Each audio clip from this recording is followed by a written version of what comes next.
अस्सलाम वालेकुम दोस्तों, आज की ताज़ा अपडेट के साथ मैं हूं अब्दुल गफ्फार। आपसे एक रिक्वेस्ट करूंगा, अगर आप हमारे चैनल पर नए हो तो सबसे पहले हमारे चैनल को सब्सक्राइब कर दें और बेल आइकॉन को भी दबा दें, जिससे ताज़ा अपडेट आपको बर वक्त मिल सकें।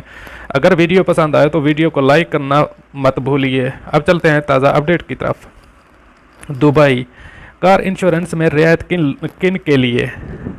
अब इस खबर की तफसील। दुबई इंश्योरेंस अथॉरिटी के बोर्ड ऑफ डायरेक्टर्स ने फैसला किया है कि मौजूदा हालात के तहत मखसूस अफराद के लिए गाड़ियों के इंश्योरेंस प्रीमियम में 50% रियायत दी जाएगी। अथॉरिटी की जानिब से कहा गया है कि इंश्योरेंस प्रीमियम में कोरोना वायरस के खिलाफ फ्रंट लाइन पर काम करने वाले तिब्बी यूनिट, पुलिस, अफवाज, शहरी दिफा के एहलकार समेत ऐसे शहरी शामिल हैं जिनका रिकॉर्ड हादसात से खाली होगा।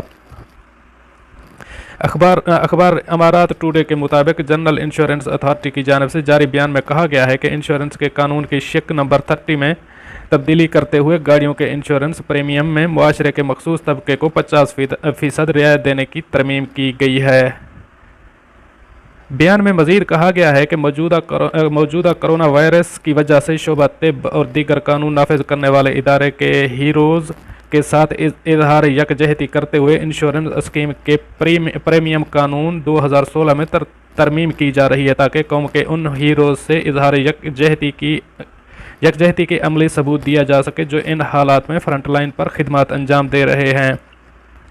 गाड़ियों के इंश्योरेंस प्रीमियम में 50% रियायत ऐसे मुअम्मर अफराद को भी दी जाएगी जिनकी उम्र 60 साल से ज़ायद है, जबकि ऐसे तमाम जिन ड्राइवर का सबका रिकॉर्ड हादसा से खाली हो।